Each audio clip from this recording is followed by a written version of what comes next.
लोगों, असल हुकूमत वो डाकू नवाज शरीफ कर रहा है लंदन से बैठा हुआ।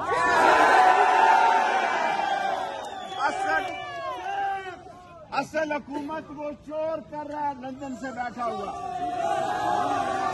पहले सऊदी अरब भाग गया था, अब लंदन भाग गया है। जिस पे फर्दे जुर्म लगनी थी वो वजीर आजम बन गया। जिसपे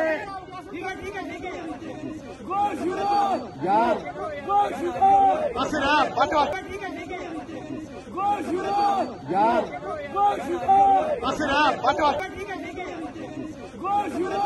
यार लोगों, असल हुकूमत वो डाकू नवाज शरीफ कर रहा है लंदन से बैठा हुआ।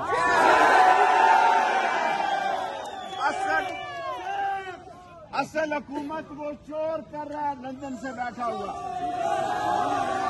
पहले सऊदी अरब भाग गया था, अब लंदन भाग गया है। जिस पे फर्दे जुर्म लगनी थी वो वजीर आजम बन गया।